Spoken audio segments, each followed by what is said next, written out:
Okay, let's go ahead and get started.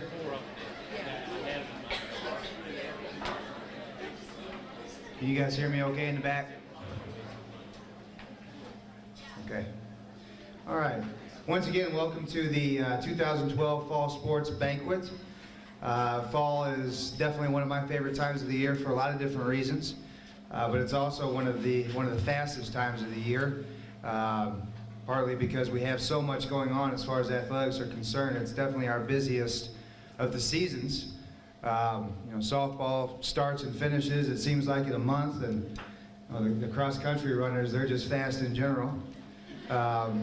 So it seems to go by very quickly, but it's a very enjoyable time of year, and I always look forward to it. I'm definitely always sad when it's over, but at the same time, it's great to be here this evening and to be able to hear the coaches talk about the successes throughout the seasons that you guys had this year, and definitely am proud to be a part of all of your seasons, and I thank you for everything that you guys as parents and athletes have done, and coaches as well have done throughout the course of this fall. It's amazing going to the sporting events and seeing the support that our athletes have for each other, that the parents have, that the community has.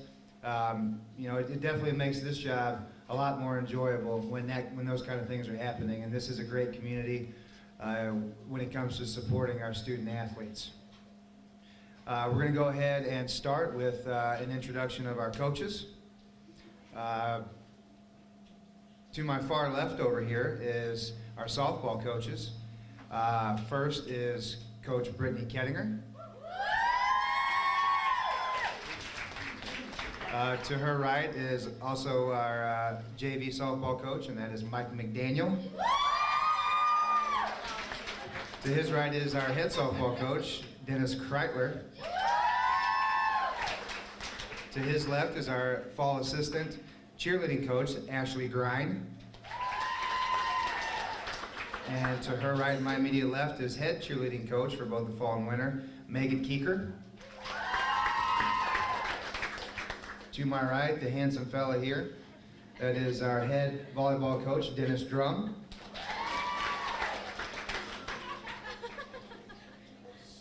To his right is our freshman volleyball coach, Jessica Hess.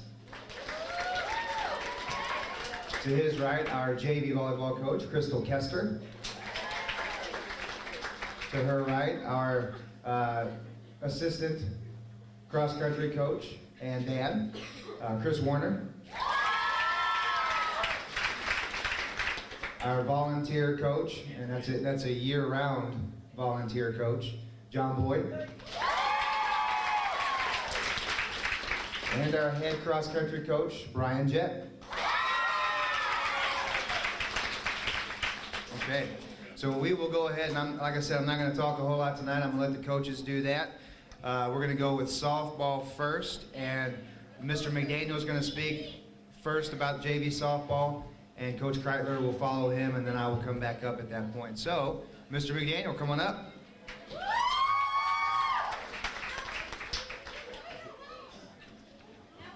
There's lots of energy over there. That's awesome. First thing I have to say, thank you to both the other coaches for softball. Coach Kettinger, it's always great working with her. She does an excellent job with our pitchers, and just kind of also being a little bit of a sponge for the girls to speak to as well, because sometimes, you know yourself, the ladies, it's not as easy to talk to guy coaches, so she does a fantastic job with that. Also, Coach Kreitler, I couldn't ask for somebody better to work with as well. I mean, I think we both have a lot of the same goals. I think that we both have kind of the same demeanor and everything, and I have to definitely tell him congratulations on his success and everything, and working the girls this year and helping to set a school record for single season wins, and also the first conference tournament championship as well.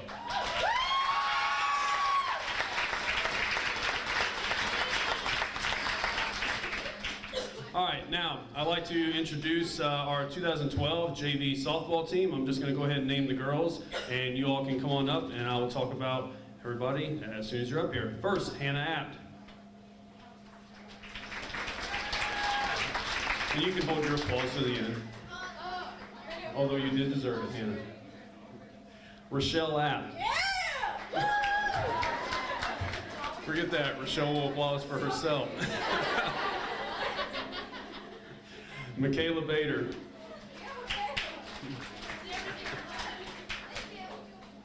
Amber Beckett. Allison Bova. Kelsey Karen. Alex Dallenball. Jessica Finley. Kara Grass. Danielle Kemper. This is amazing. We have way more already this year than we had all last year. Brittany Klein. Brooke Martin. Crystal Nagger. Alyssa Pearson, who I believe could not be with us this evening. Ashley Schmidt. Olivia Schneer. Adrian Weeberry.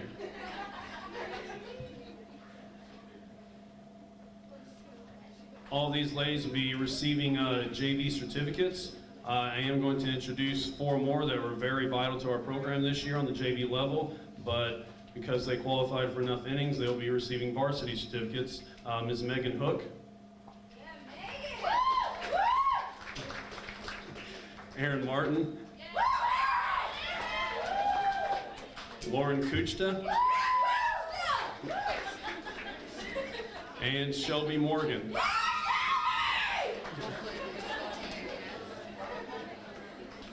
You know, I was going to talk about the energy and the excitement that they bring, but I don't know if I have to address that at all.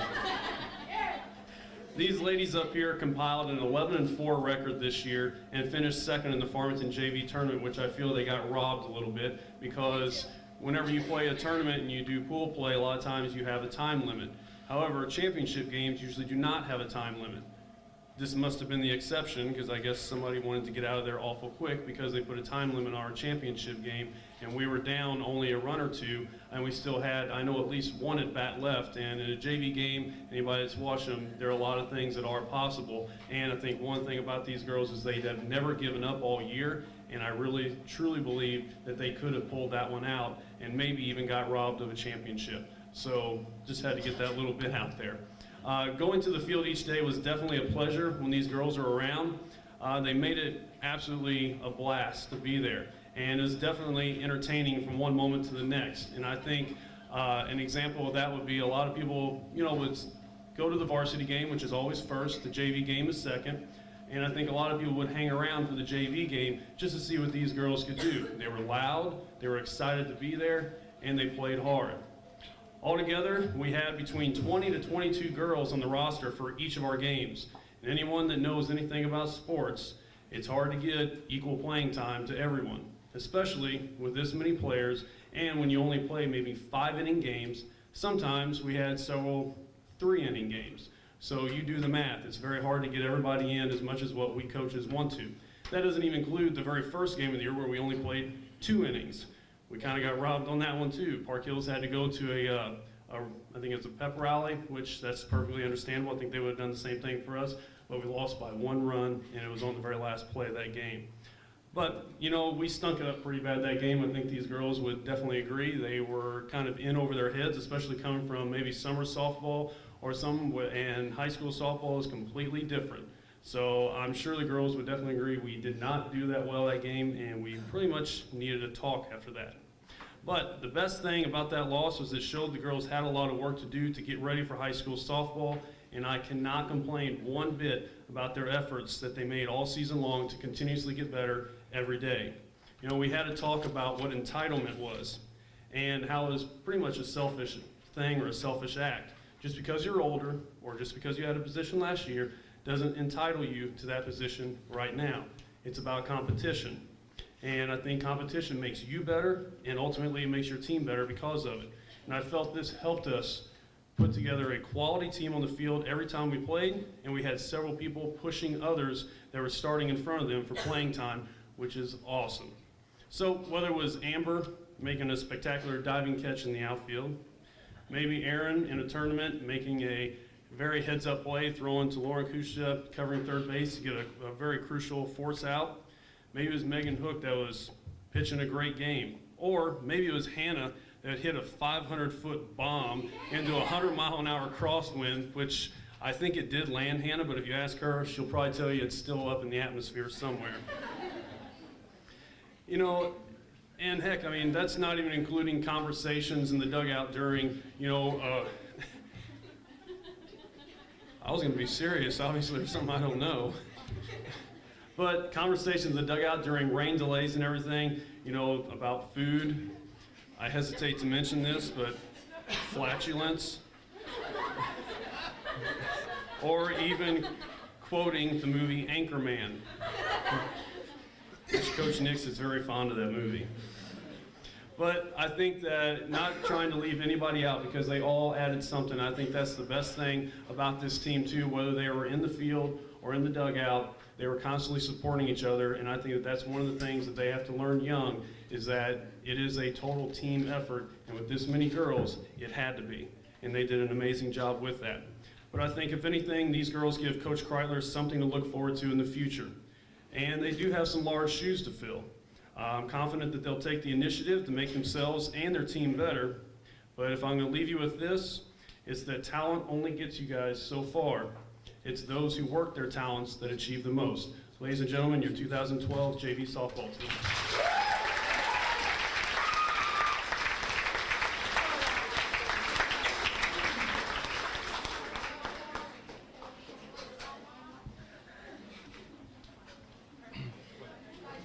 Thanks, Coach McDaniel. I really enjoyed the JV team more than any other this year. Just like Coach had mentioned there, they're just full of energy, cheering and supporting each other all year long. Plus, they had a really good season.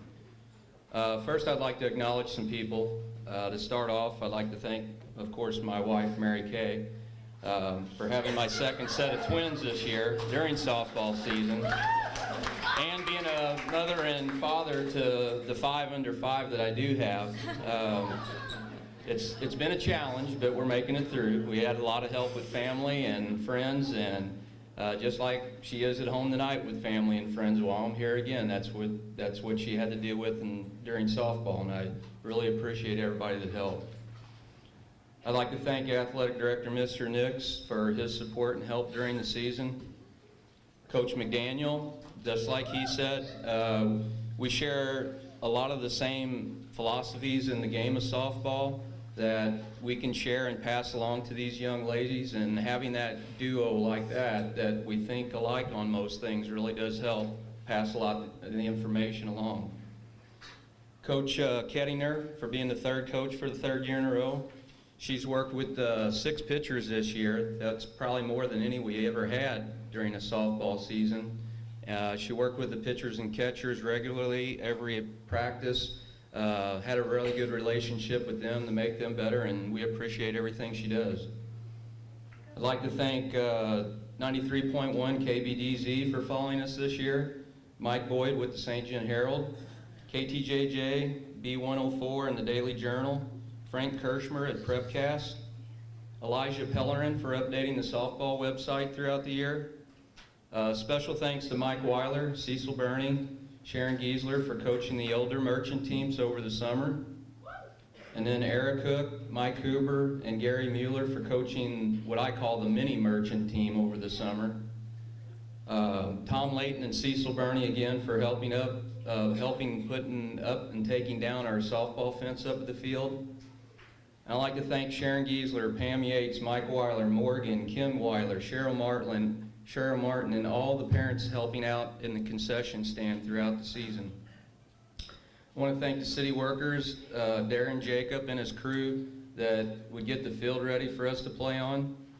I'd also like to thank the Spirit crowd and all the other sport teams for coming up and watching, supporting us at our home games this year.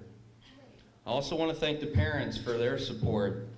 And lastly, the players for all your hard work through the hot summer that when we started the softball this year, It was really, really hot to where we had to adjust some practices to make it a little bit cooler for us in the morning. You worked through it really well, worked hard to achieve the success that we had this year. And now about our season. I made a comment at the beginning of the year with Mike Boyd that this group of ladies has the potential to do something really special, and they did. Having a 15-9 season record that surpassed the school record of 13 wins last year. And I mentioned before that this has been building up for quite some time. It took dedication, a lot of hard work. It took playing competitive softball for several years. It took hitting on weekends. It took staying after school to work out. It took staying after practices to work on hitting and fielding. And all these contributed to the success that these ladies put forth into having the season they did. We started out rough, going 1-3 when we had some really hard games at the beginning of our schedule. But we battled back and won 6 in a row. We went to the Potosi tournament feeling pretty good and won our first game against a good Salem team. But the rain came that day, and we had a little problem holding on to the ball pitching. We used several pitchers, and we came up a little short against an upcoming St. Clair team, and we had to settle for 3rd place. From that on, we really played well from then on. We had some rainouts that moved our schedule around a little bit. That meant we had to play, I think there was one time we played nine games in 6 days. And in that time, we went 6-3, and we beat a good North County team in extra innings at home that featured 9 home runs in that game between both of the teams. That was just a big momentum booster for us right there. During that week, we had senior night that we fell short against DeSoto, but the ladies really responded well to beat Potosi and Fredericktown to tie for 2nd in conference. Then we went down to Cape Notre Dame for a makeup tournament, and we played really well again, and we took 3rd, and that's the highest we've ever placed in the Cape Notre Dame tournament. We drew the number 3 seed for conference tournament, and we started off with Potosi. That was a good starter game for us because we were able to get used to the field and get on that hitting roll that we really needed. After winning the game against Potosi, that matched us up to North County, who we've played twice and really played well against. That game was really epic as, again, both teams hit monstrous home runs again. Reagan hit one that game that was just a shot. That's the furthest one I've seen hit. There were so many key points to that game to mention, but I remembered we started doing the little things really, really well. Bunting to move runners to the next base, guarding the bunt defensively, running the bases, pitching. It all came together. After we beat North County that first night, we celebrated breaking the school record and being in our first ever conference championship game. We played Central in the finals, and having lost to this team in very close games over the last couple of years, when we should have beat them probably a couple of times, that lit a fire that burned at the beginning and throughout the game.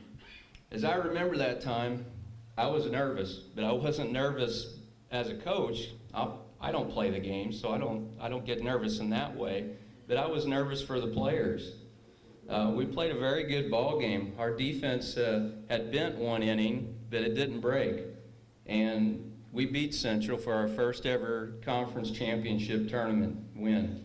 That was amazing game atmosphere where a lot of the crowd, even teams around the conference, were cheering for us. That's something I'll never forget, and it still makes me shiver and my heart beat an extra beat just reliving the moment. Well, after that wonderful week and being on an emotional wave, we waited around a week to start our district play, and we drew Windsor for our first district game. The combination of waiting around a week and being homecoming week was a good recipe for bad things to happen. And that game didn't go our way, and so our dream season kind of came to an end real quick. But as a team, we ended up batting .352. We hit 19 home runs on the year, a stat that opposing coaches are still shaking their heads in disbelief. But as I pointed out, they just weren't cheap home runs. The ladies, they hit the ball really hard throughout the whole year, and they went a long ways. So we averaged 8 runs a game. When with our pitching and defense, it made us a very hard team to play against. In fact, during the season, 2 coaches commented after the game saying, "Coach, you guys are the best team we've ever played. Your ladies hit the ball harder than anybody we've ever faced. How do you lose?" Well, it was hard to answer that question, but it did make me feel pretty good we had something special going on. I'd like to introduce the varsity team, starting with the freshmen.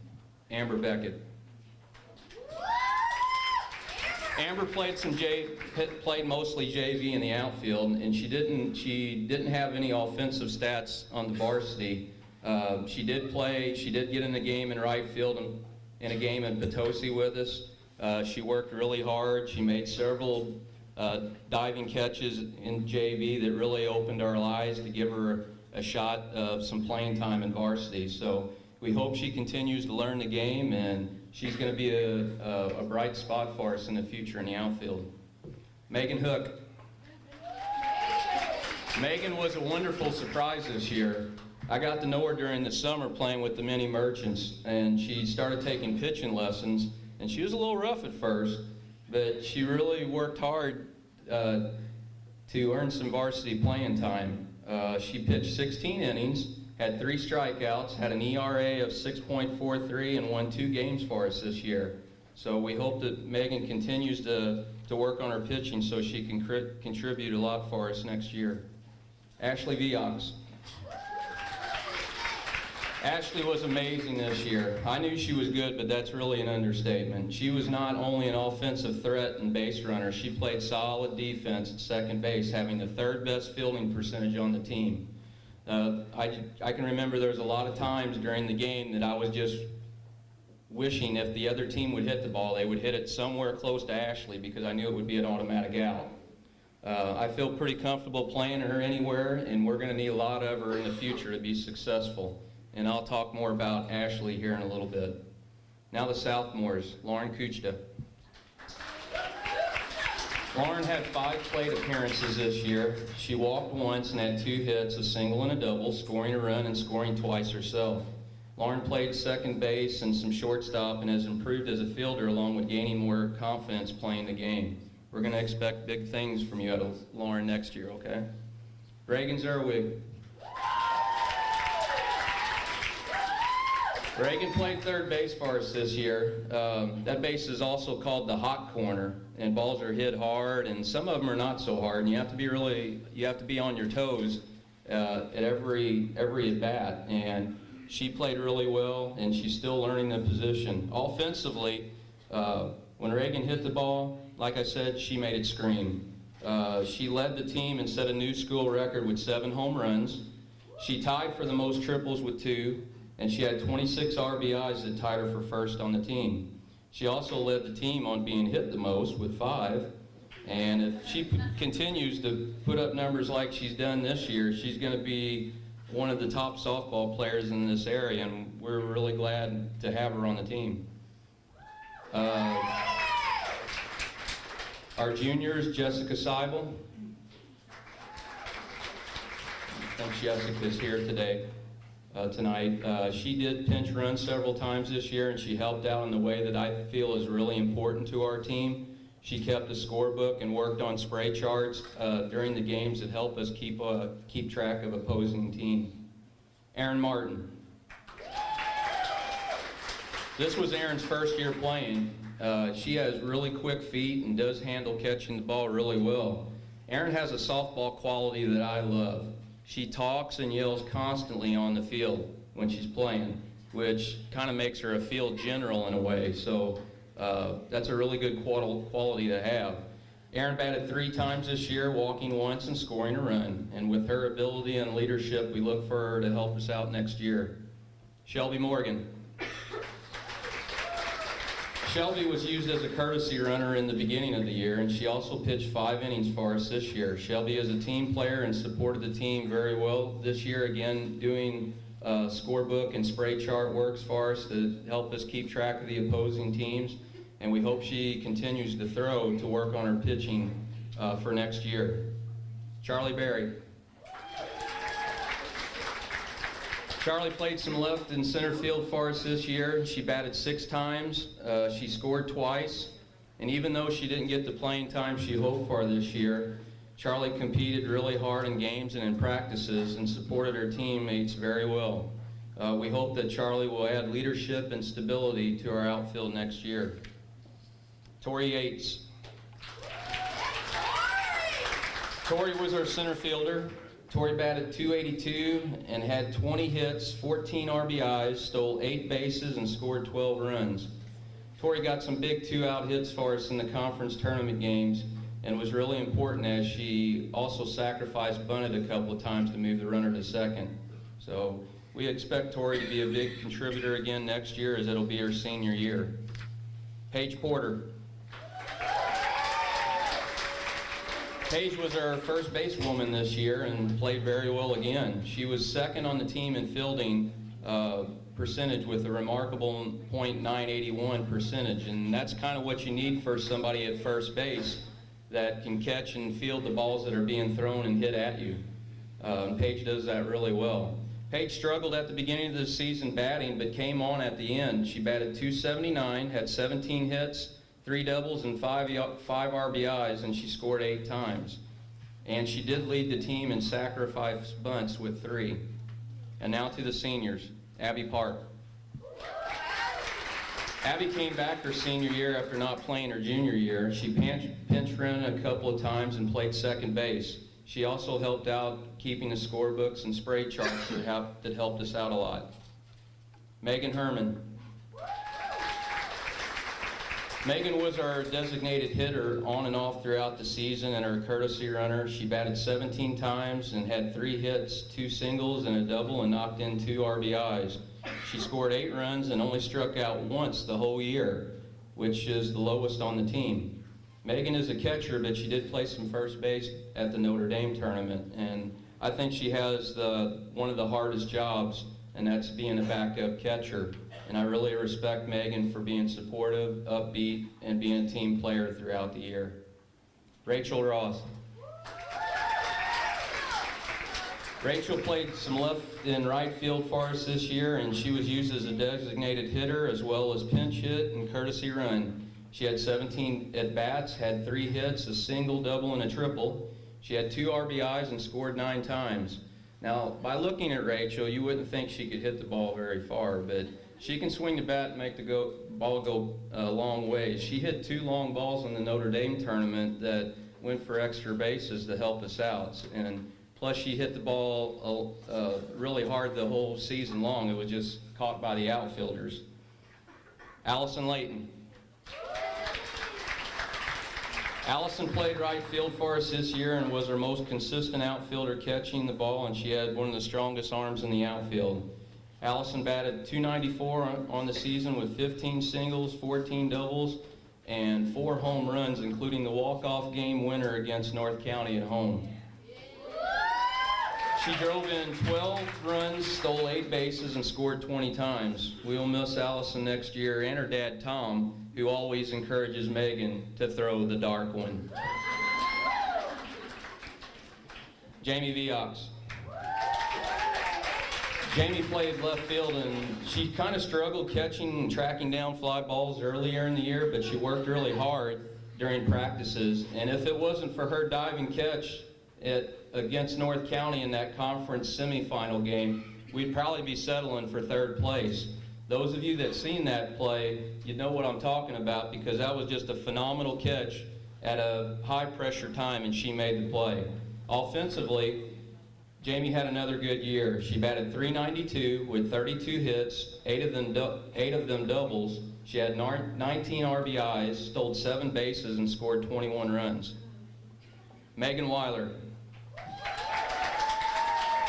Megan had an awesome year pitching for us. She broke the school record for wins as a pitcher with 13. She even had 1 save this year against Saxony Lutheran.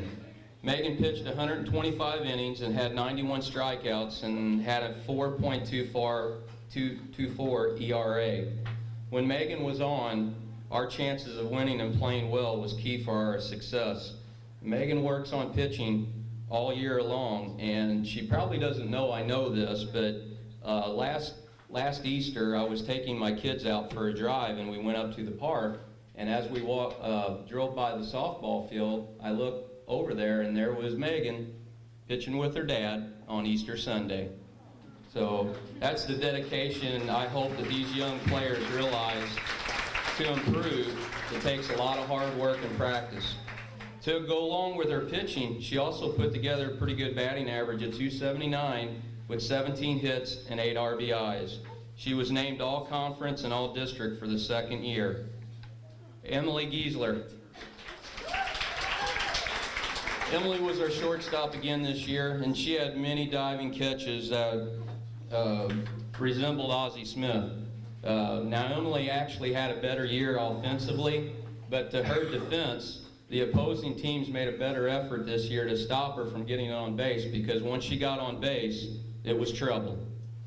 She still put together an awesome season at the plate. She batted .448 and tied the school record with hits with Ashley with 39.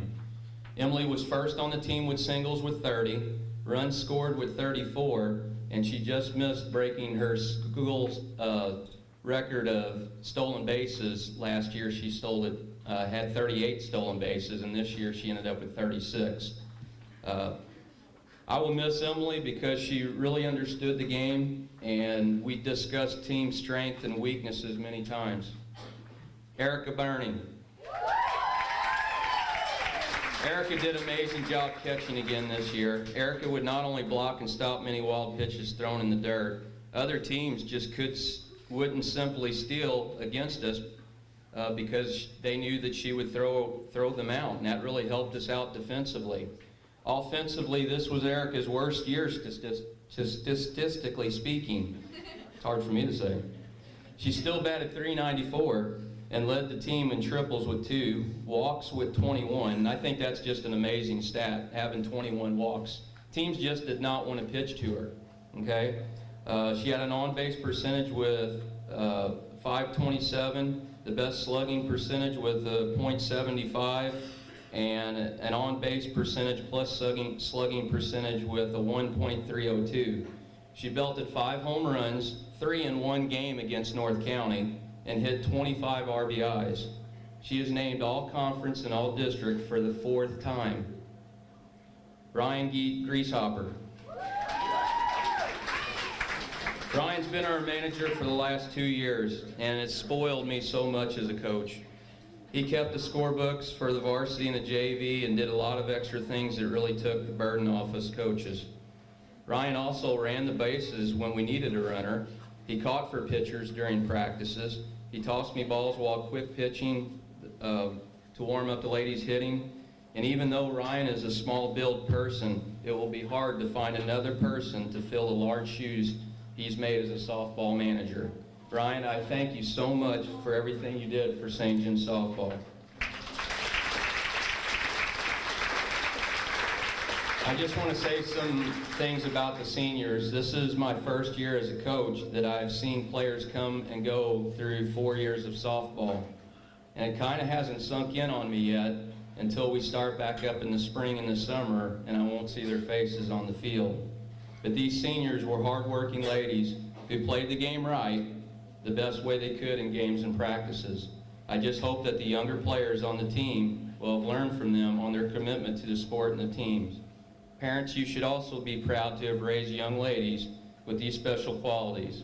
Seniors, I wish you the best of luck, and I hope you're not strangers to the ballpark, because you're all welcome to come back and help out.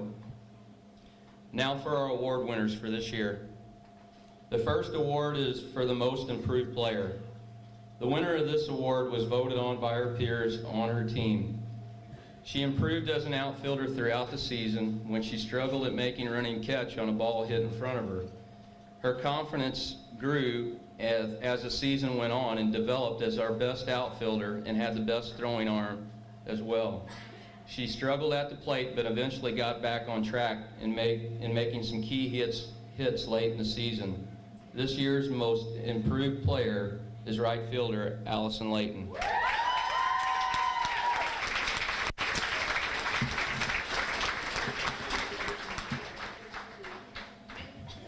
The next award is the Dirtiest Uniform Award. This is an award for the player who displays great hustle on the bases and on the field, whether in practice or a game. This player made many diving stops for balls while playing shortstop, and on the bases she stole at will and slid every time. She had the same approach in practices too that carried over in games. She was voted all conference for the second year in a row. This year's Dirtiest Uniform goes to Emily Giesler.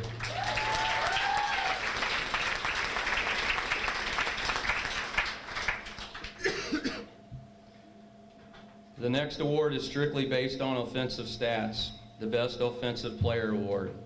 This person led our team in 10 offensive categories. At-bats with 87, 39 hits tied a school record, 15 doubles which crushed a school record, 26 RBIs, 7 bases reached on errors, 448 batting average, 19 extra base hits, 65 total bases, 37 hard hit balls, and 42 quality at-bats. She was voted all conference as a freshman. This year's offensive player is Ashley Viox.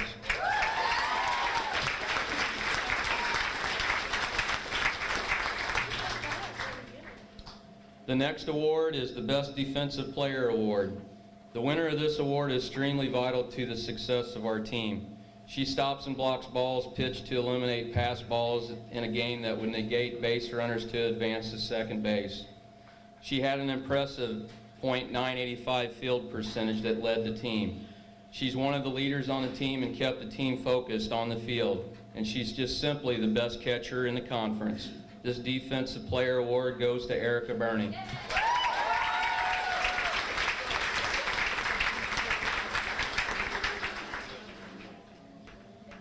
The last award is the MVP award. Again, this year the players on the team voted for them, and it was a tie again. And both of these young ladies gave the team the best chance to be successful and competitive in every game. And then when they were at their very best, it made playing the game very easy for the rest of the team. They both were selected all conference and all district by coaches around them, and I will just simply say, just being honest, if you don't have good pitching and catching, you're not going to win very many games in softball.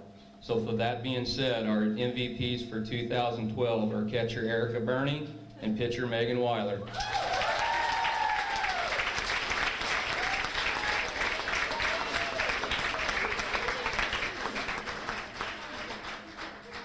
I just want to conclude that I really enjoy coaching softball this year, and I want the ladies to know on the team that everybody contributed for this record-setting season, varsity or JV. Even if you didn't play that much, you contributed in practices, running the bases during situations, and taking your turn playing defense. And with many young ladies that we had on the team, that made competition for playing time that much harder. And that made us better overall as a team. Everyone supported everyone really well during the season, and I want to give every player on the team, varsity and JV, a special softball t-shirt or our historic accomplishments that we've done this year. I'll just display it here, but ladies, tomorrow you can come to my room and find me and pick up your shirt. Okay? I thank you all, and I'll turn it over to Mr. Nix.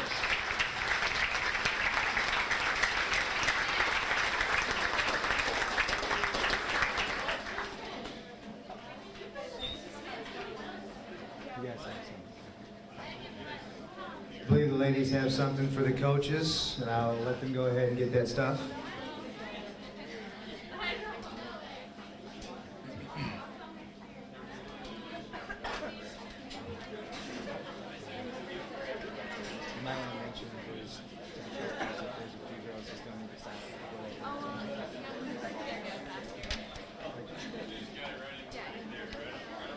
Hello. As Softball Hunters team, we had a great... Hello. As the Hunter softball team, we had a great season, and we achieved many goals, whether it was our team or personal goals. We beat our record for the most wins in St. John softball history. We received third in Notre Dame tournament and Potosi. And most of all, we won our conference tournament.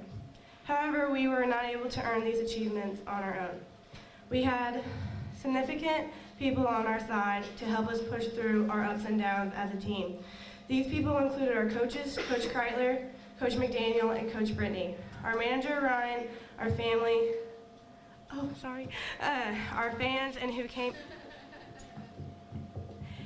out to support us. Our coaching and managing staff has been with us through thick and thin as a team. They give us criticism when we need it and compliments when we do something great. They make softball an enjoyable sport to play, but also a sport that requires work and dedication to stay on top of our game. Also, each one of these coaches and our manager volunteer their time before and after practice to help those who want extra practice. We know it's not easy to coach or manage a softball team with over 30 girls, but we believe our softball staff has succeeded very well. From Coach Kreitler giving us blizzards for our bunts, to Coach McDaniel preaching to the catchers to use their tools of ignorance, to Coach Brittany being the loudest person in our dugout when we cheer, and to our manager Ryan being called the water boy when he was much more help to the team than just being a water boy. We would like to thank them for what all they do for us as a team. Also to our family and our friends, we highly thank you for all your support throughout the year. Your support means everything to us. Without this support, we would not be able to hear anyone say, "Throw the dark one, Megan," or "Catch that ball," or "Come on, girls," that we truly love to listen to when we are in our game. Once again, thank you for all who supported our team, because we would have not been a team without it.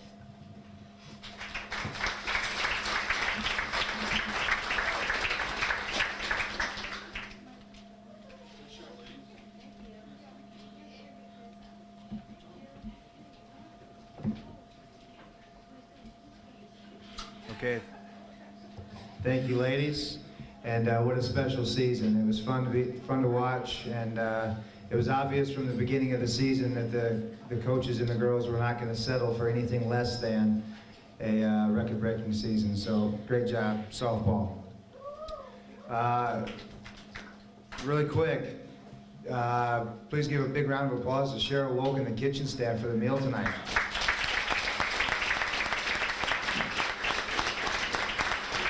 A lot of people look forward to the meal at these banquets, and they never let us down. They do a great job. Also, I want to take this opportunity to thank the All Sports Booster officers. They're the people that you may not even know who they are, because they do everything voluntary. Everything's behind the scenes. They put on countless hours with very little thanks, and I wanted to take this opportunity to thank them, and they're the ones who make this banquet possible in the first place. But thank you to the All Sports Boosters, if we could give them a round of applause as well.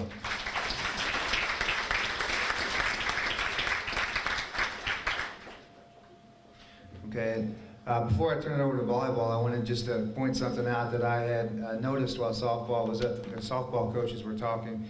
As I look on the back of the program and I look at the records of all of the teams, we've got 15-9, 11-4, 15-14-2, 14-6, 12-2-1, and then you can even add our other fall sport that's not here tonight at the freshman level, the JV level, and the varsity level. This is maybe the first time I can ever remember that every single one of our sports, freshmen up, had winning seasons, which is a miraculous thing, but it just shows, again, what I was talking about at the beginning of the banquet, the dedication and the support of our parents and athletes and coaches and so forth. So I just wanted to point out that amazing feat. I doubt that happens very often, that every single high school fall sport has a winning record. And with that, we'll go ahead and turn it over to our volleyball coaches. We're going to have Coach Hess go first, and then Coach Kester will follow her, followed by Coach Drum. So Coach Hess, come on up. All right, good evening. The freshman volleyball team had a great 2012 season, finishing 12 wins, 2 losses, and 1 tie. Our biggest accomplishment this year was winning the Jefferson R7 tournament for the 2nd year in a row. These young ladies worked hard in season as well as throughout the summer. They have a bright future ahead of them. I want to start by thanking their parents. I know they need endless rides, and you probably feel like a taxi service during season. And you're probably looking forward, or may be looking forward to them getting their license soon. I also want to thank our managers, Bethany Beckett, Alex Newman, Abby Stolzer, and Selena Kreitler. They were a tremendous help throughout the season. I don't know if it's scary or a good thing. They know exactly, out of my whole keychain, what key goes to what door. So if something's missing, I know who did it. All right, the members of the 2012 freshman team, and some of these ladies will be called up here numerous times. First up, middle hitter, Tess Bowman. Setter and right side and middle, or pretty much wherever I needed her, Natalie Engel. Another player that played quite a few positions, setter and right side, Camry Gettinger, who I do not believe is here tonight. Outside hitter, Michaela Meyer. Libero, Hannah Giesler. Defensive specialist, Jessica Swice. Outside hitter, Bailey Smith. And right side hitter, Rachel Longomdeer. And also, middle hitter, Emma Balsler played a little with us this year. She'll be called up here again later. I want to thank these ladies for a great season. It was definitely memorable. We worked very hard, especially at the R7 tournament. It was a great tournament, and it was a big accomplishment for these young ladies.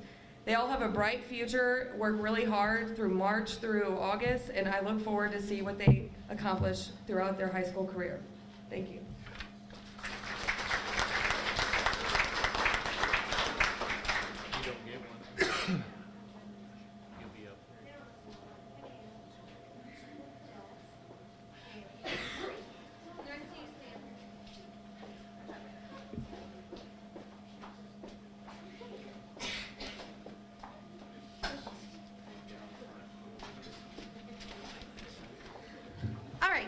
I have the JV girls, and I asked these ladies to stay up here because they were a part of our JV team as well. We only had about 6 sophomores that actually were our JV, and these girls had a lot of fill-in time that they had to do, and they did an excellent job.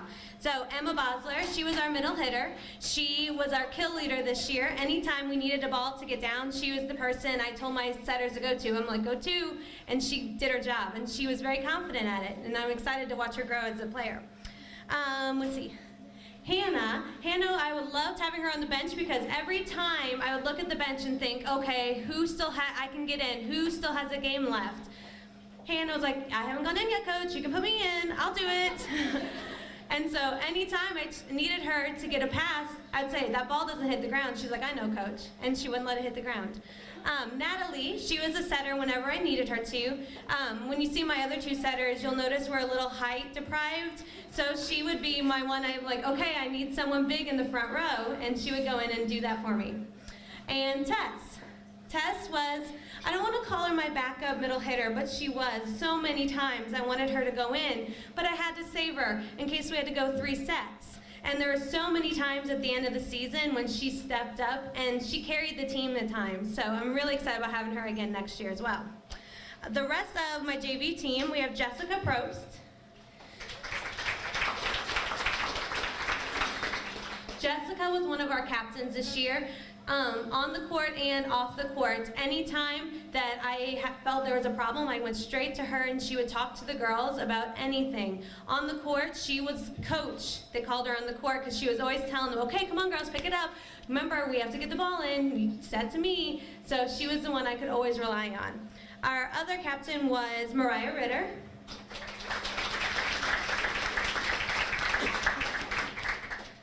Mo was our libero, and I always told her that if she could get to the ball, I wanted her to pass it, because I knew she could get the ball to our setter and we could get a play out of it. And these 2 girls would hit the floor every single time. You never heard us tell them, get on the floor, because they would, and chances are it hurt, and they would pop right back up, no problem. I did Jessica.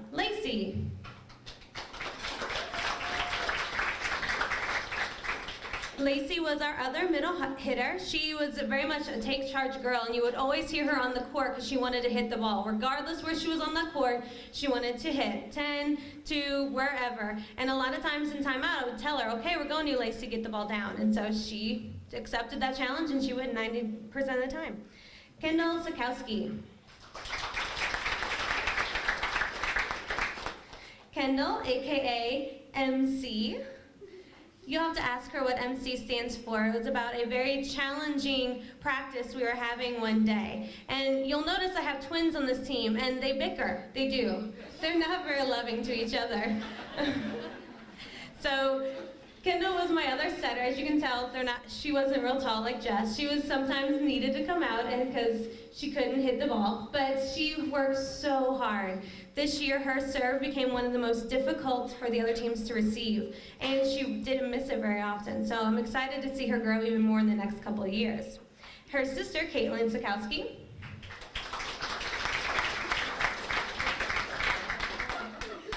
Usually Caitlin started it, I think. I don't know. Just saying. But anyways, Caitlin was our outside hitter. She did a wonderful job for us so many times throughout the year. She was the loudest one on the court talking to each other. Her serve also got so much better in the year. She became so consistent, and she became much more vicious with it. As it went on, hers became a really tough serve to receive as well. Kayla Kreitler. Kayla was our opposite outside hitter, and this year I saw her improve so much. She became so much more confident in her attacks, and she became much more confident. She hit the ball harder and much more aggressively, and I'm hoping that I see that improvement in the next 2 years as well. So this is our JV team. Okay. Stay. All right, based on our record, we were 14-6. And I know the girls were disappointed in that. And that is something that's very easy for them to say. There are so many practices they would come to me and say, can we stay till 5:30? I want to work on this. Can we stay till 6? We need to work on this. Can we do an extra drill? Can we work on this? They were coming to me. They want to be better. They're a good team, but good's not good enough for them. They want to be the best team. They want to be the elite team, the one that everybody's afraid of. And with that mentality, that's going to help them a lot in the next couple of years, and it's going to make them very, very successful if they keep and maintain that, as well as working hard. These girls are some of the hardest workers you'll see. They work literally from March all the way into the end of, well, middle of October when our season ends. You'll see them running, you'll see them lifting weights, you'll see them in the gym, even this winter when they're playing winter ball. They don't quit, they don't give up, they want to be the best there is. And so hopefully with that attitude, we'll see that in the next couple of years.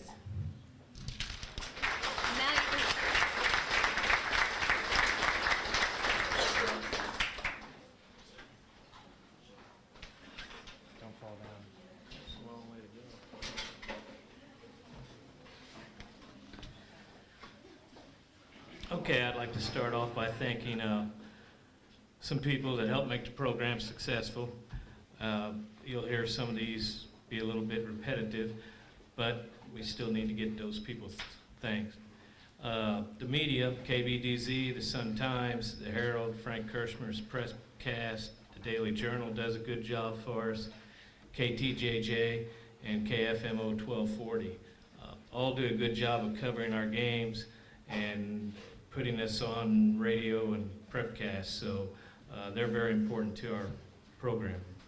The administration, Mr. Haney, Mr. Mercer, and especially Mr. Nix, they make coaching here at SGHS a very easy, fun, and enjoyable activity, so I appreciate their efforts in helping the program. Mrs. Jokers, or Miss Jokers, and Mr. Mooney, and all the kids for their singing and playing of the national anthem really adds a little bit to our home games. Our fans, it's amazing when you come to a volleyball game at St. John. It's not just a game, it's an event. The kids really have fun.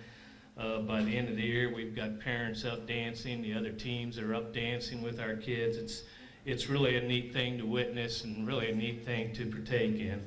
And I feel very lucky to be able to coach at a place where it's nice to be at home. Our scores table were Gina McDaniel, Kelly Sikowski, Rita Bowman, Lindsey Drum, Bethany Drum, Josh Banks, Kyle Swice, Jessica Doyle, Mike McDaniel. All these people help either running the table, calling lines, announcing. Again, it's just a neat atmosphere when you come to St. John and play volleyball. Mid-America Rehab, who helps take care of our injuries. Again, Donna Hook makes up my certificates, so I'm kind of spoiled there. Booster Club, we couldn't do this without you guys, and I've never gone to them and asked for anything where I've been turned down, so they're a very vital part to the program. They raise money, they put on these banquets, they support our kids, and they do a really good job of it. Cheerleaders, they come to the games. I know they don't particularly want to get on the bus all the time, but they came to a lot of our away games. They're at the home games. Again, they are part of the home atmosphere. When we're at home, it's just, you know, I just can't say how cool it is at a home event now, because not just, you know, you usually get your parents there and relatives, but the kids show up, they pull for each other, they support each other. It's almost like a team within itself up in the stands. My coaching staff, Jess and Crystal, work very hard every day. They have to put up with all my shenanigans, whatever you might want to call them. They work very hard, they get along really good with the kids, and they do a great job and are very loyal. My wife and my family for supporting me, and finally, I guess probably the most important, and I say this every year, are the parents, for many reasons. They provide rides, they provide support for their kids, they support me, they always have supported me, and that makes it really pretty neat to be a part of that. Also, they run a great winter program with the USVBA. A lot of parents are involved in that, which only helps our program. And I really appreciate all the work they put in, all the time they put in, and everything that they do to help make the program possible. So to all those people, just know that not only me, I think our girls on the team appreciate you, and I certainly do.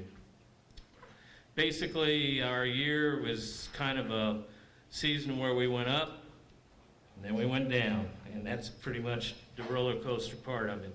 We start every spring. Coach Hess has implemented a program in the spring. We have very good attendance. Kids lift weights. They do a lot of conditioning, core work, and that's just kind of the beginning. So as you can tell, we have them in the spring. They play winter volleyball. Most of these kids are almost 365 days a year doing something involving volleyball. And that kind of dedication makes for a good program that I feel we have here. During the summer, we go to several different team camps: Arnold, Farmington, Perryville. We went to the Lake of the Ozarks. And during that time, you get to play a lot of different schools, a lot of different size schools, from the littlest schools in the state to some of the bigger schools in the state. And you really get a feel for where your kids are, for where your kids are at and how they're coming along, and kind of who's going to be able to do what and how your season's going to go. We always play a good schedule, a high-quality schedule, so it's intermixed with really good teams, and the conference is usually pretty tough. This year was extremely tough with all the teams except for Fredericktown having winning records. So we play a good, tough schedule, and it's just a good way to get through the season. We took the first week of August, we take off. It's a down week, so we start, I guess, the second week of August. Luckily, we're not like cross country and softball and football. They're all outside in the hot sun. We're in the nice confines of the gym where the air conditioning helps us. But still, we work hard.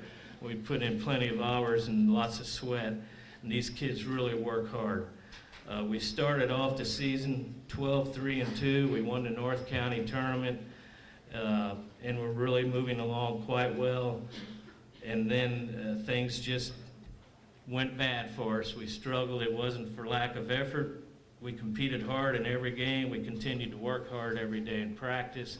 The kids really never gave up on each other.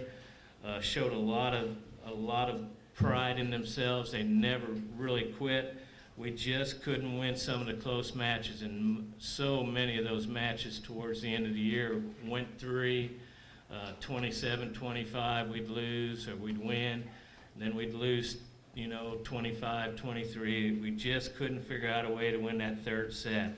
But it wasn't for lack of effort or teamwork. They did all the things that I asked them to do, and that's all you can ask of your kids. So I feel like it was a very successful season. We finished 15-14-2. We had some great moments, like I said, when we won the North County Invitational Tournament, and we had some tough moments, I would put it, where we just couldn't make the play to get over that hump and win that tough match that night. It was a great bunch of kids, a fun team to be around. Every day in practice, they never moped, they didn't feel sorry for themselves, they worked hard, kept a smile on their face and stayed very positive, and it was a really good season. I will miss the seniors, and the nucleus that we have of young players coming back, I think prepares us to continue on with the Hunter tradition, which I think is a very good tradition here for volleyball, and I'm really looking forward to next year.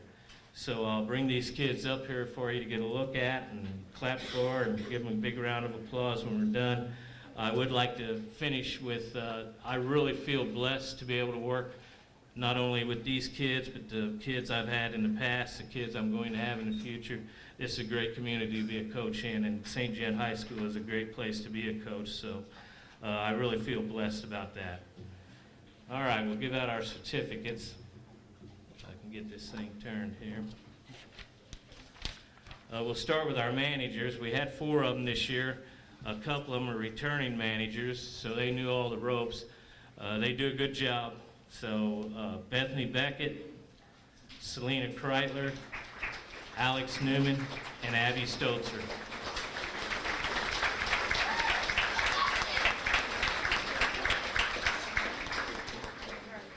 These 4 girls would call lines, film games, shag balls, keep score, whatever we needed for them to do, they were able to do it, and I'm very appreciative of them. 2 freshmen this year that lettered varsity were Emma Bosler and Riley Meyer.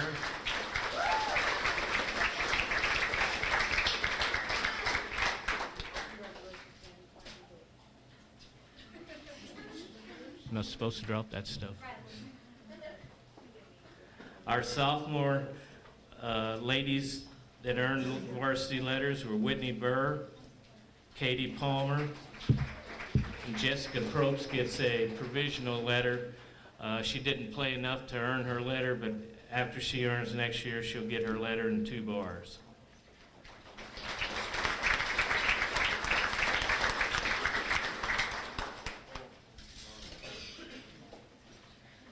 Our juniors that lettered this year were Christy Armbruster, Claire Bosler, Allie Giesler, Monica Inman, J.C. Kornak.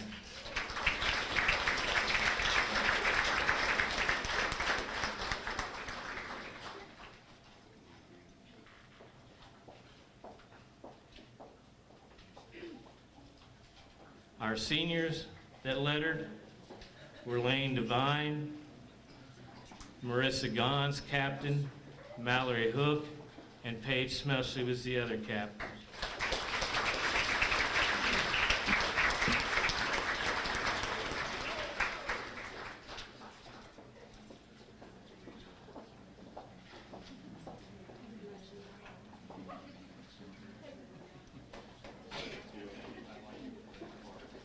Again, I would like to thank these gals. They were very dedicated, very hardworking.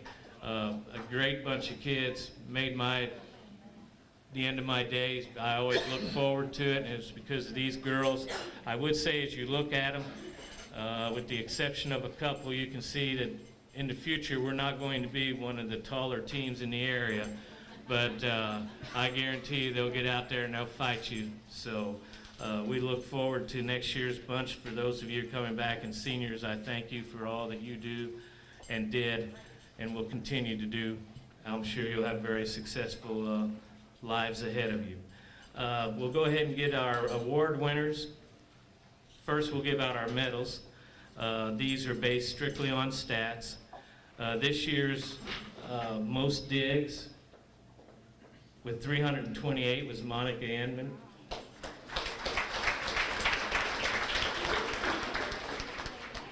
Most service points with 163, Paige Smelsley.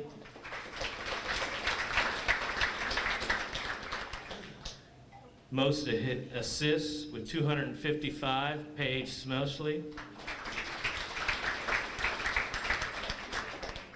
Most serve receptions with 465, Monica Inman.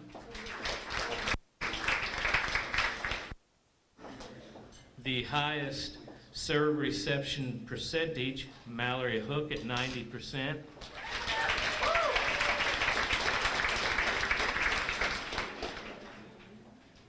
Most kills with 208, Paige Smelsley. Most stuffed blocks with 68, Paige Smelsley.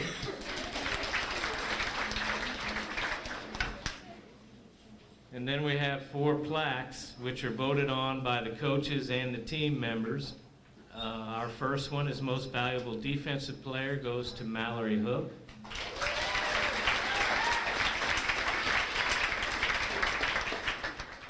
Most Valuable Offensive Player, Paige Smelsley. The Shatron Spirit Award goes to Marissa Gons.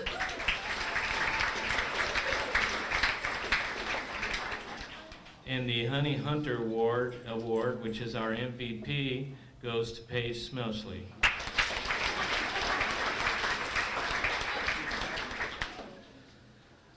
Last, just to go over our postseason honors, Paige Smelsley was first team All MAAA Conference.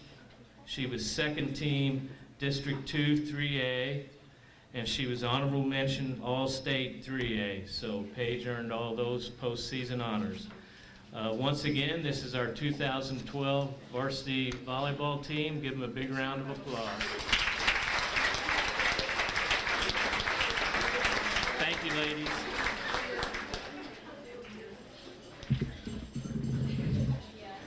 One other thing, girls, if you haven't turned in your uniform, please do so. Yeah, no, it was an extra.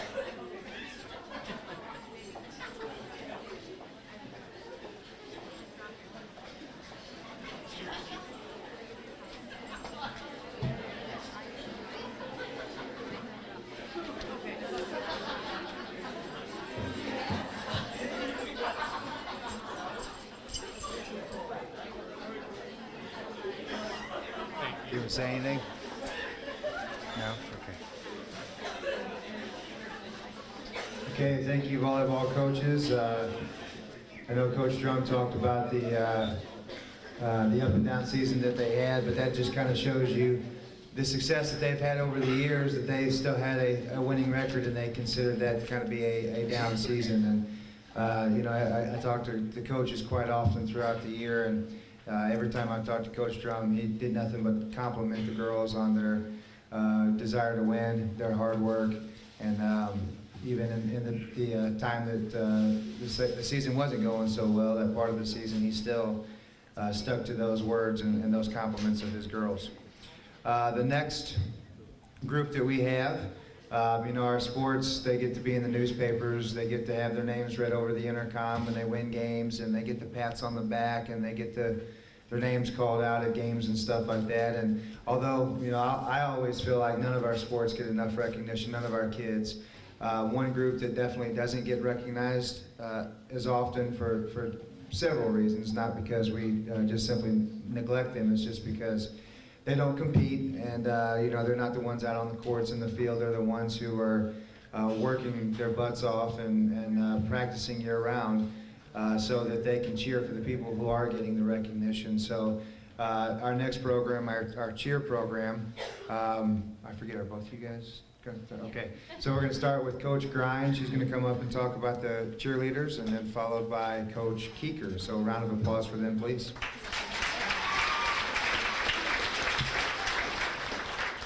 Good evening. We are both extremely proud of our 14 fall cheerleaders, and we've really enjoyed getting to know each one of these girls. We began our season in June and finished very strong on Monday. Like Mr. Nick said, I really don't think that many of people realize the hard work that goes into being a cheerleader. We'd like to recognize these young ladies for all their dedication in supporting and cheering. They came to all volleyball games, JV, freshman, and varsity football games. The cheerleaders, they also do a wonderful job of keeping the spirit alive at the high school. If you look around, you'll see endless signs in the hallway, congratulating kids, getting people excited for upcoming games and so forth. And also, if you look on the lockers, you'll notice that the cheerleaders have actually made each player feel special because they've put their name and decorated their lockers. So, very proud of our cheerleaders. The cheerleaders also did a wonderful job decorating the high school for homecoming. They literally stayed the night and decorated for 9 hours straight, as did Mrs. Keeker and I. Thank you, ladies, parents, and especially Coach Nix for your help this season. He got lots of emails and phone calls from us with all of our questions since we were both new cheerleading sponsors this year. We want to say a special thank you to our team captains, which were seniors Katarina Yunt and Haley Dukeman. You have both proven to be excellent leaders. Please take the time to thank a cheerleader for all their hard work, both on and off of the field. We are so proud of the individual growth we were able to see with each individual cheerleader as a whole team. We look forward to seeing many of you continue in the winter season. And now I'm going to announce the 2012 varsity cheerleading team for 2012. Miss Ashley Broviak, which I don't think is here tonight. She's a senior. Senior and Captain Haley Dukeman.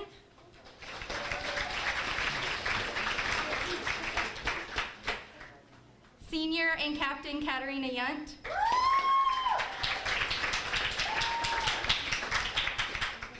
Junior Anastasia Gegg.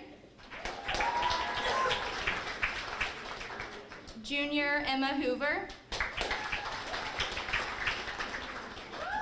Junior Stevie Shelton. Sophomore Jodessa Bowman. Sophomore Jessie Senatempo. Sophomore Amanda Kastner. Freshman Katrina Boland. Freshman Madison Drury. Freshman Drew Moore. Freshman Caitlin Roth. And freshman Caitlin Yunt. We would also like to recognize Mr. Jordan Upchurch, which was our mascot this year. He did a great job. Everyone loved Danny the Dragon, and we loved working with him this year.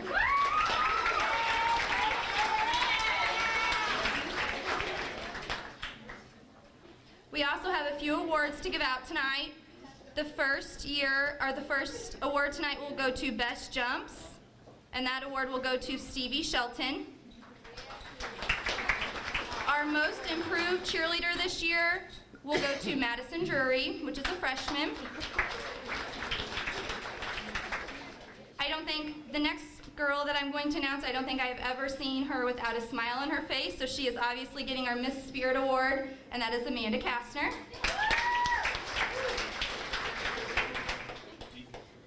And lastly, the Cheerleading MVP Award, which we call Miss Cheerleader, goes to Katarina Yunt.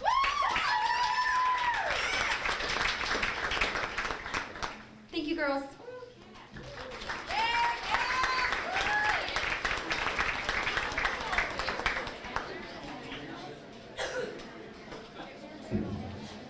How about that picture of Danny the Dragon at the state cross-country meet?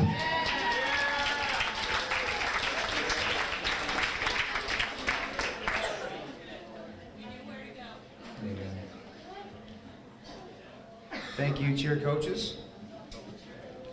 At this time, I'd like for all the 2012 girls cross-country members to stand up just where you are. The girls cross-country team, stand up, please. I'd like to formally,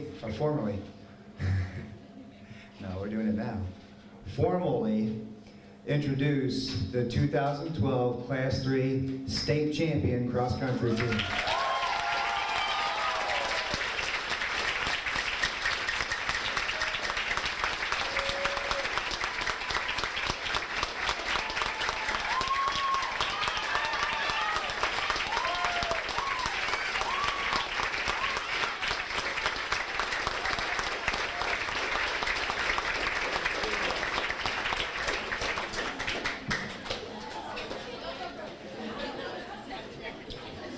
And now to talk about the cross-country season, Coach Jed's going to handle this on his own this evening. Coach Warner and Coach Boyd are just going to enjoy the meal. Coach Jed, come on up. Yeah, he threw me under the bus. That's a tough act to follow. Well, you already heard the best speeches of the evening. I'm sure I'll screw this up, although I was given strict orders not to talk in monotone and smile once in a while. Old habits die hard.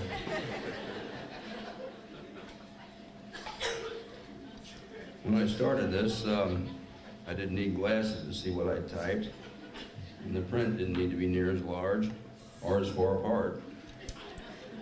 Well, let's start with some thank yous. I want to start with a thank you to our athletic director, Coach Nix. He does a tremendous job for all the sports. He's a pleasure to work with. You ask him for something, and he's going to go out of his way to try to help you out. I also like to thank the All Sports Boosters. They do a number of things for our athletics, and we wouldn't be where we are in athletics without them. I need to thank Mid-America Rehab, specifically Ketta and Shannon. They kind of keep us patched up. A thank you goes out to Lori Berger for some massages on one of our young ladies. Thank you goes out to the Herald and the rest of the media. We had 3 managers this season that did a tremendous job. Jess Boyer, are you here, Jess? Come on up.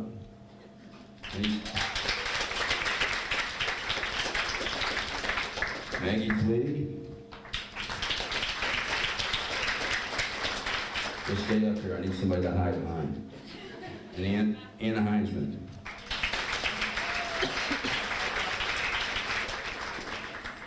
They brought technology to the program. We had our laptops down at the track and at the park every Tuesday and Thursday, entering things digitally. It's a new era. Thanks. Now if you can show me how to get that stuff out of there. All right, I need to thank the administration, very supportive. I want to thank all the staff and the students that came to our meets to cheer on the teams. The most in the history of St. John Cross Country. The school spirit here is top notch. It's the best since I've been here, and that's 29 years. And students and staff alike can give themselves a pat on the back for that.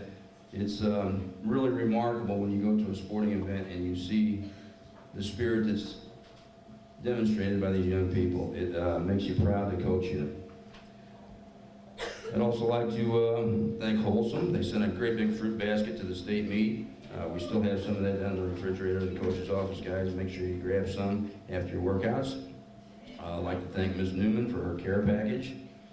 I'd like to thank Mr. John Boyd and Mr. Chris Warner. Without their efforts this season, everything would have fallen short.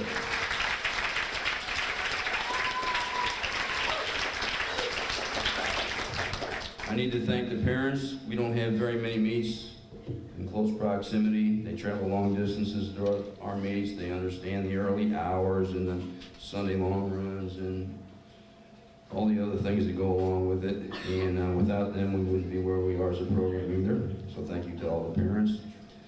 I need to finally thank my wife. First of all, she sent a care package to the state meet. She drove up and brought the managers with her. And I need to thank her for the understanding for all the time that goes into coaching. So with the thank yous out of the way,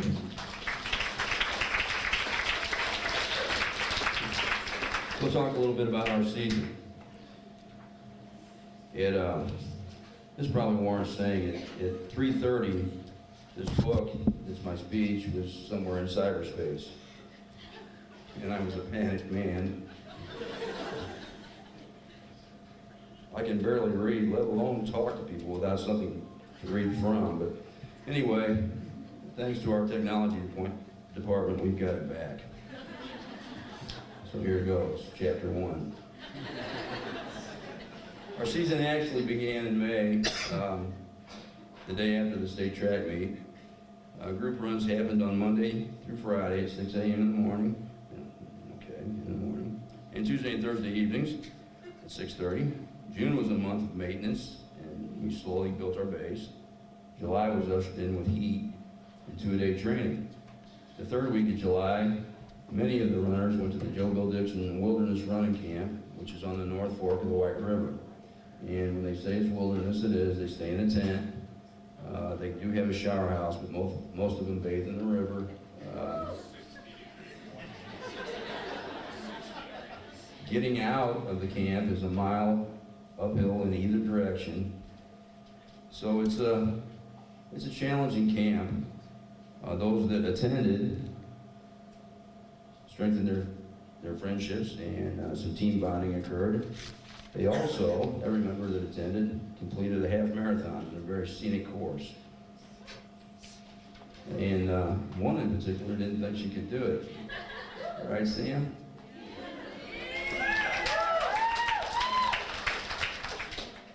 The last week of July was our own team camp. That bounced between Coach Warner's house and my house, and for the first time we discussed team goals to the whole group.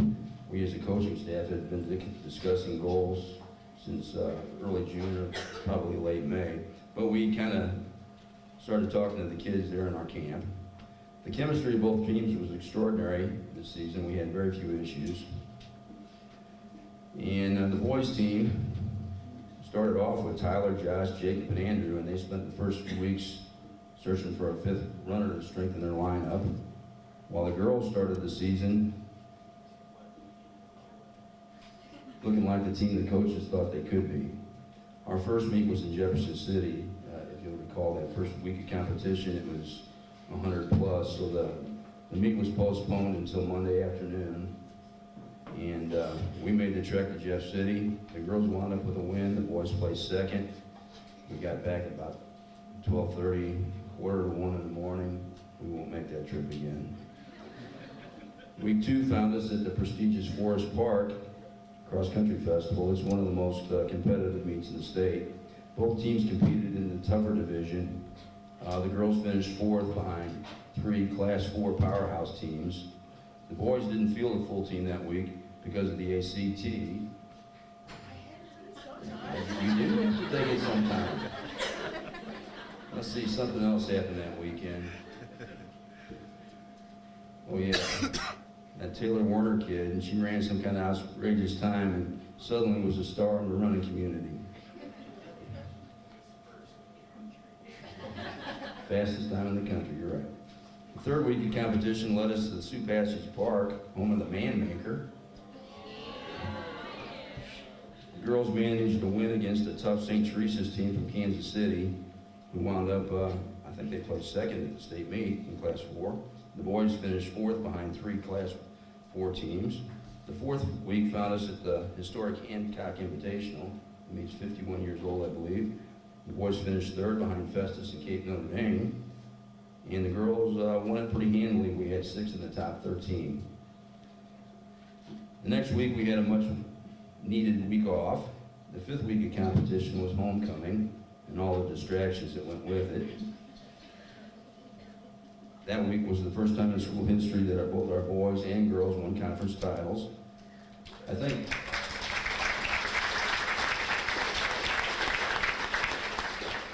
everybody still made it to the dance.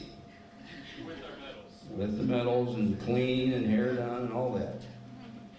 The 6th week we were off to the beautiful town of Washington, Missouri, the Borgia Invitational, and a challenging big driver course. The boys finished 2nd behind the eventual Class 4 state champions, St. Louis University High, And the girls put on a clinic, scoring 24 points. Another week off, followed preparation for the district meet. This year's meet was held at Jefferson Barracks County Park. The boys had a showdown with Festus, Cape Notre Dame, and Potosi. All real strong squads, but a strong performance from our boys earned them a runner-up status in the trip to Jeff City. The girls dominated the district meet, scoring only 21 points. They placed first in front of Festus, who earned 46 points. Both teams then, the boys and girls, had earned a trip to the state meet. This was the first time this had been accomplished in the program since 2005. We'd been watching the top teams in Class 3 on both the boys and girls side all season. We knew Festus boys were tough, as was Warrensburg, but after that it was wide open, so we thought as a boys team, if we could go up and perform well, we'd have a chance at the trophy. The west side of the state had hyped the Smithville girls all season. We hadn't raced them. Liberty North and Notre Dame Design could also play into the mix. We also couldn't forget our neighbors to the north, Festus, who had a good solid team, but we'd beaten them all season. The stage was set for the state meet. This group of youngsters was really a pleasure to work with this season.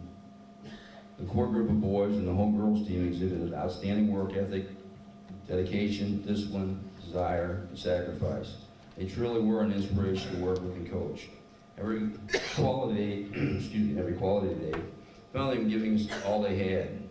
These attributes were key components of both team and individual success. This year, Coach Warner brought some new strength training to the program. Yoga man. Muscle imbalances were now a thing of the past, and most of the runners were proud of their six-pack abs and defined muscles. Matter of fact, Coach Bonnell got to see Josh Garget admiring them in the mirror this morning. Oh yeah, you didn't think he was looking.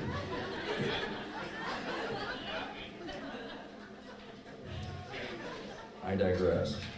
Without the efforts of Coach Warner and Coach Boyd, our season would have fallen short. Their contributions were immense. Their help and support was invaluable.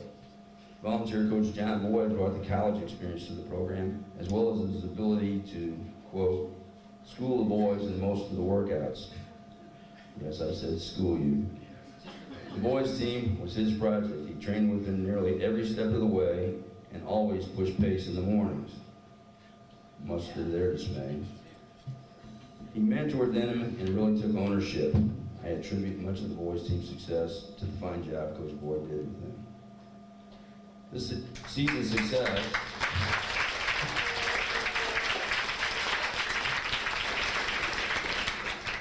success was a total team effort. Each member brought something different to the team in terms of chemistry.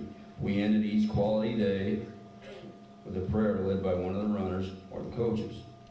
The girls would chant their team cheer before their last repeat on every challenging workout.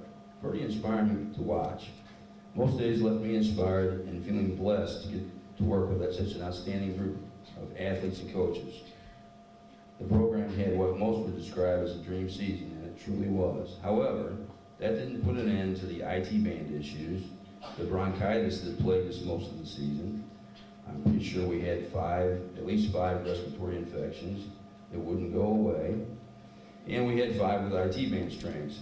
Couple that with the assorted other issues, and the stress level could be pretty high. Nonetheless, we weathered the storm and made the most of our opportunities. That being said, we'll start calling some kids up. Freshman, Sam Greminger.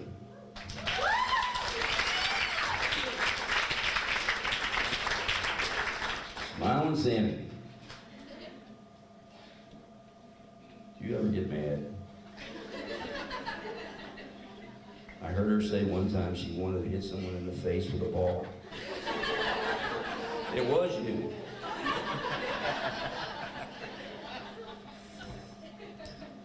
Sam signed on last year during track season, and we're all glad she did. She and her teammates went to the Joe Bill Dixon camp where she ran a half marathon. She didn't think she could. What was that famous quote?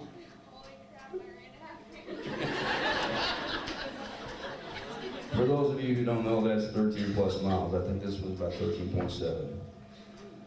She had a good season and improved steadily until the bronchitis hit. It wouldn't go away. She wouldn't give up though.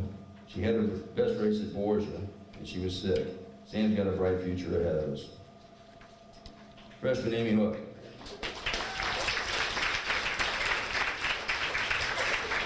Amy had a good summer of training and started the season in good shape. Unfortunately, knee issues hit early and sidelined her for many weeks. Still, she didn't miss practice and rode the bike instead of running. Amy was cleared for running during our first week off, and her first race was Potosi. She steadily improved and wound up earning a spot on the state squad, where she ran a great time and placed 56th. Amy is another talented freshman with a bright future. Freshman Maya German.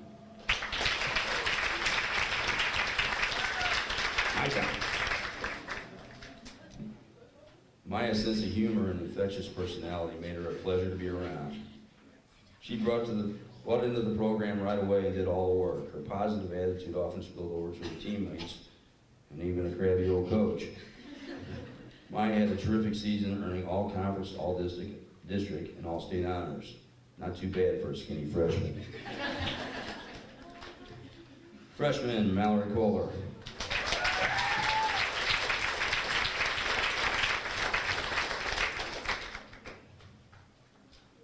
Mallory had a great middle school track career, so we coaches knew she could have an awesome high school running career. Heat issues early and bronchitis later slowed her down some, but she battled back. Mallory's a tough competitor. Like Maya, she earned all conference, all district, and all state honors. Not a bad season, old blonde one. Freshman Nicole Upchurch.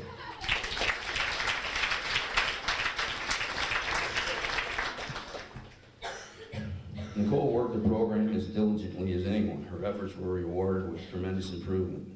Another runner bitten by the bronchitis bug, her progress was slow late in the season. Still, she ran varsity at Potosi and at Borgia, and she helped her team secure victory. If Nicole continues the work ethic and dedication she exhibited as a freshman, she too has a bright future.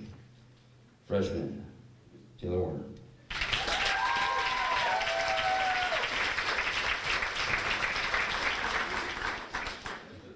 T-Dub had an amazing season. She ran one of the fastest 5K times in the nation, which earned her national rankings. She set course records at nearly every course she ran. She was undefeated.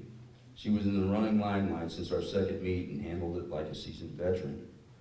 Taylor was always team first, and her efforts led to all of our wins. Taylor's abilities are unlike any runner I've ever been around, and I look forward to seeing her achieve her potential. Freshman Micah Robinson.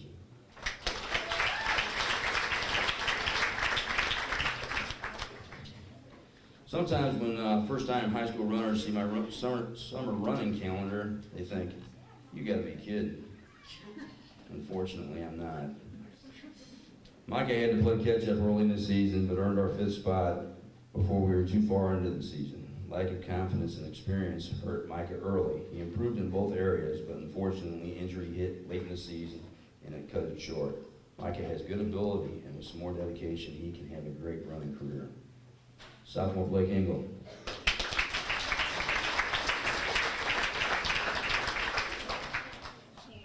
Blake's in a program where fitness and conditioning are the name of the game. He needs some more summer dedication to achieve his running potential. An injury hampered his performance as the season went along. Still, his times this season were much better than last. Next chapter. Blake has what it takes to be good at the sport, and I hope he chooses to use it to up his running game. Sophomore, Travis Oakley.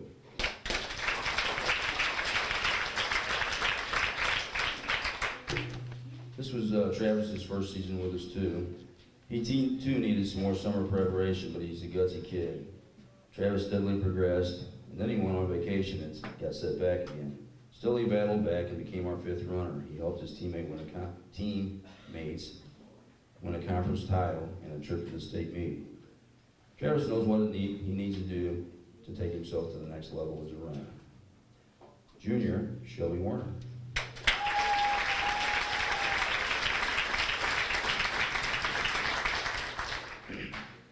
I've had the good fortune to coach Shelby for 5 years now.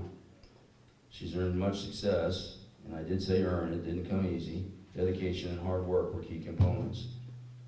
She's earned all conference, all district, and all state honors every year she was in high school. This year, she improved too, but most importantly, she helped her teammates win a state title. I look forward to our spring together and her senior season. Junior, Logan Nelson. Logan joined us late, but worked hard to get into shape. He didn't run his first meet until Hancock. Logan steadily improved and has a good foundation for continued improvement. Being a part of the program has been good for Logan, and I look forward for his continued improvement. Junior, Andrew Moore.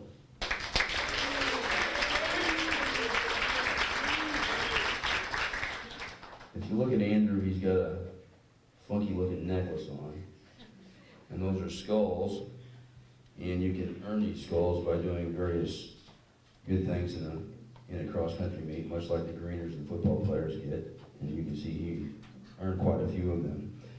Anyway, Andrew developed tremendously as a runner over the summer and this past fall. Sunday long runs, and strengthening stuff, dedication, and hard work all led to the performances he had all season. Beebs earned all conference, all district honors, and was ranked in the top 15 in the state going into the state meet. Beebs ran the state meet to win, but unfortunately, he doesn't possess the blazing 151-800 meter speed the winner has, at least not yet. But 3 seasons ago, I look forward to seeing what he's going to accomplish. Senior Morgan Greither.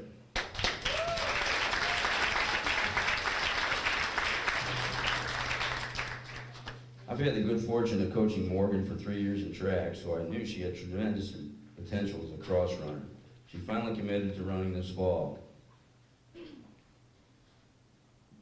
I don't know if I should read this next sentence, but I will anyway. The homecoming parade fiasco made it impossible for her to earn all conference honors, but she did get a chance to compete at the district meet where she did earn all district honors, probably a little more prestigious. She was a key component to our team's chemistry and demonstrated good leadership skills.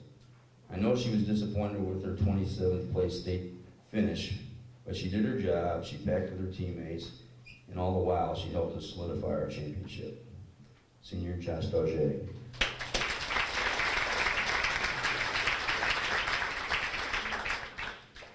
Josh could be the poster child.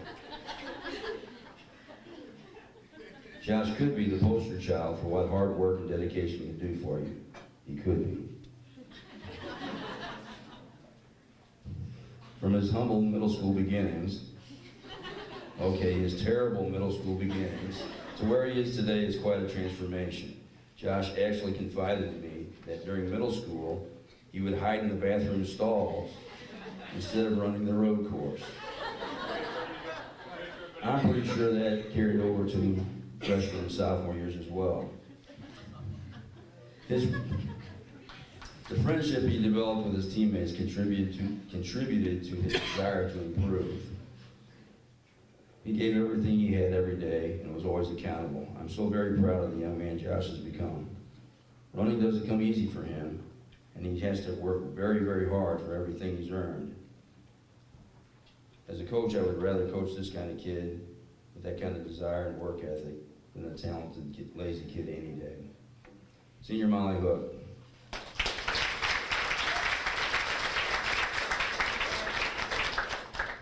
Molly has not been very lucky since she started cross country 2 seasons ago. Last year, she was figuring things out and starting to race well when she broke a bone in her foot. This season started well, but right before the district meet, she began to have leg issues that hampered her training and ultimately cut her season short. Molly was a key member all season and contributed to everything the team accomplished. Her personality and leadership helped forge the team into what it would become. Molly did learn some tough lessons this season, as is often the case in athletics. Life isn't fair, it isn't easy, and you don't always get what you work for. Her experience in cross have helped her develop a stronger character, and I'm proud to have had an opportunity to coach her. She confided in me at the state meet that she enjoyed her cross experiences and do it all again in a heartbeat. Senior Jacob Pinkley.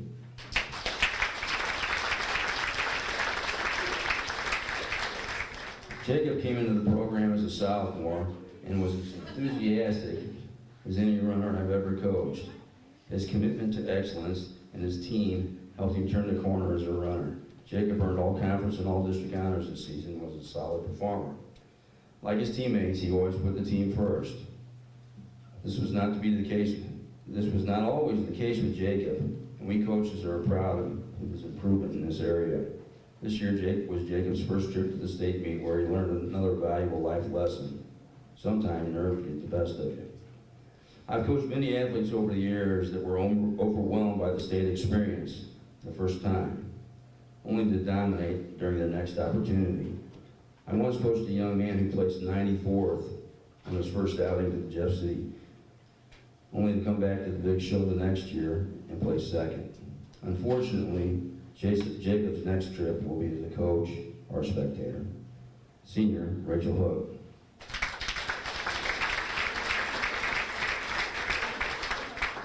Rachel came into the program with a handful of ability, a willingness to work, and a feisty attitude. I think that would describe it, feisty.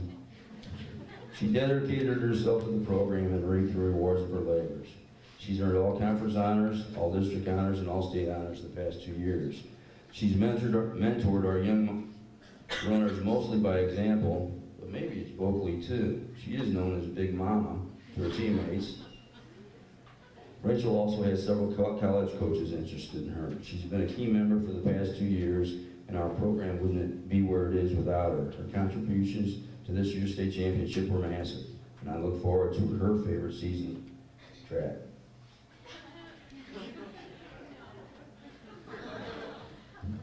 Senior Abby Foff.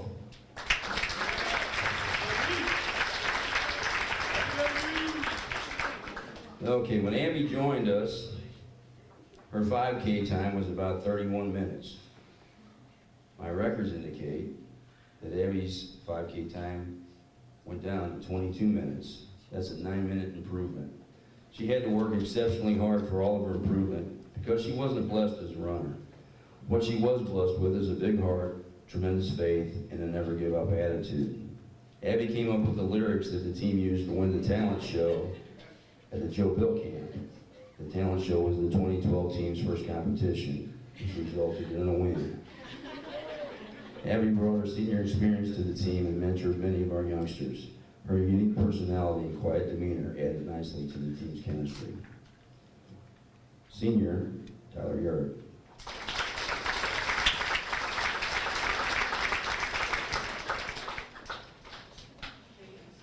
I'm pretty fortunate I get to coach these youngsters pretty much year-round for 6 years, and this is our 6th year together, Tyler and I. And that time he's made quite an impression on me. He's the first boy in the program to earn all conference, all district, and all state honors 3 times.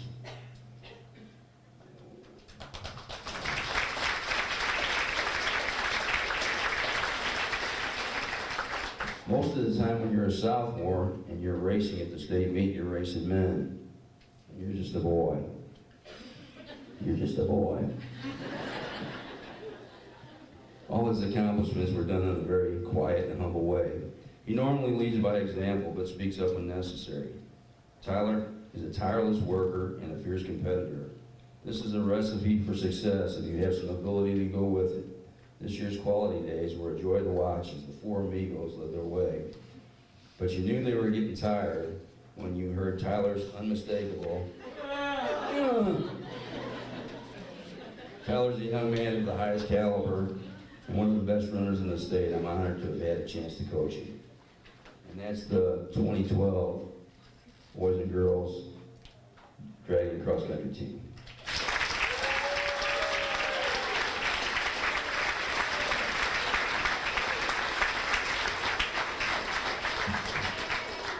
Okay, we got a few awards.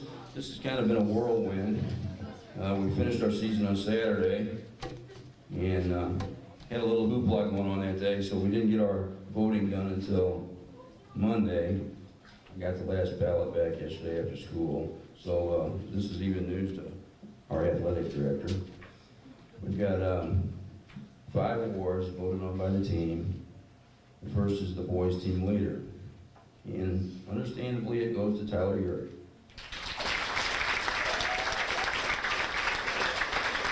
I can shake your hand.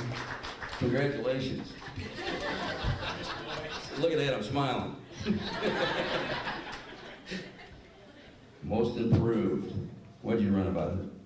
1945 at the state meet last year, Beebs? That's what I said. Most improved, Andrew Moore.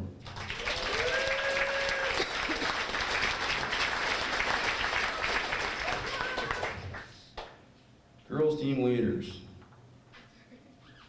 This was a tough one. We had several in the running for this, but it turns out that Fats and Big Mama got it.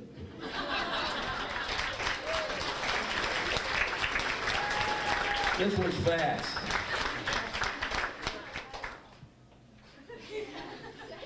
I told you she's feisty. And I added we got most improved on the girls' side too, don't we? I don't know that this is a surprise or not, but I can give you a hint. She's got shoes that are big enough to water ski on. Come on up, Maja, most improved.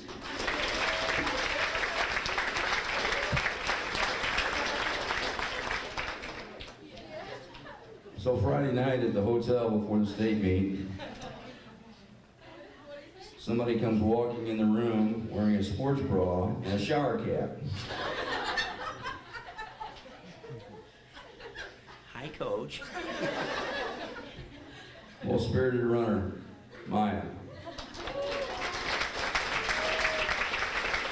Thank you very much. It was a dream season, guys. Thank you very much.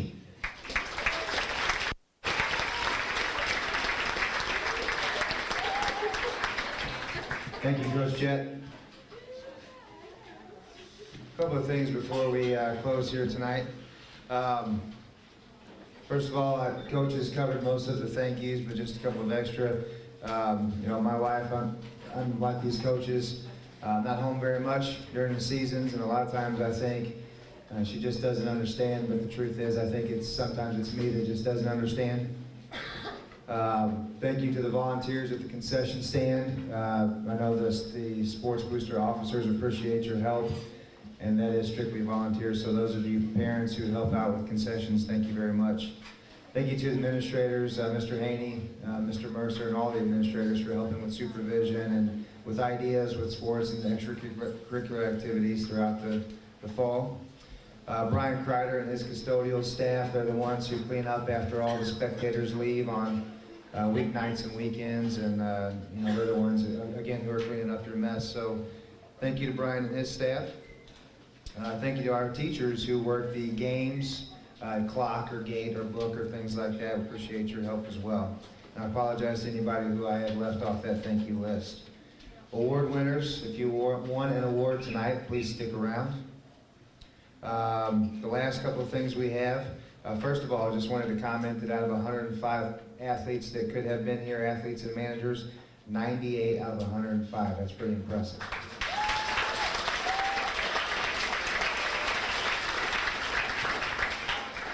Okay, 50-50 and the sports banners. First of all, the 50-50. For $68, bring your ticket up here with you. Ticket number 490489. 490489.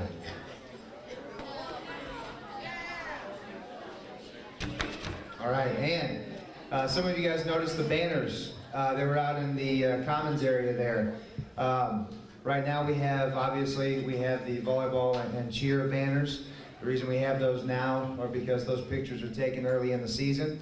We just got softball pictures back today. A lot of you softball players, maybe all of you got your pictures back today. That means your banner will be coming soon. Cross country's in the process of getting ready to get their pictures taken. When they do and those come in, those banners will come in as well. So basically what we were doing tonight, something that we've never done before, was we were raffling those off for the same cause as this 50-50, because starting last year, our sports boosters decided hey, it'd be a great idea if we did a scholarship to a student athlete, a senior who's, of course, graduating and going to college. So the 50-50 from our 4 sports banquets has, starting last year, now goes to a 1 boy and 1 girl athlete, student athlete, to a scholarship for next year. And why not go ahead, they decided, again, the officers decided, why not go ahead and raffle these off and add that money to the scholarships for our student athletes. So, volleyball, I'm going to reach in and just pull a name out. You'll be able to take yours with you tonight if you are the winner.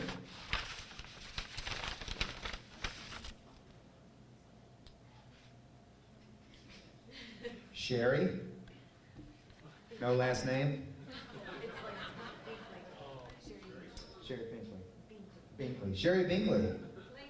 Lane's mom. All right. Oh, she left. Okay. Sherry will still get it, though. She's got her phone number on there. Okay, so that is volleyball. Softball. That will be coming later, and I will keep this and keep your phone number and contact you as soon as that comes in. By the way, that is Sheila from Portrait Gallery that does the pictures and the banners, and she does a fantastic job. Viox. The Viox crew. I think there's 100 Vioxes. They probably all have their name in there, too. Cross country, this is another one that will be coming later. Abby Fall. And the last one here, the fall cheer. That one you'll be able to take with you tonight. Haley Dukeman. I want to thank everybody for coming. Drive safely. We'll see you later.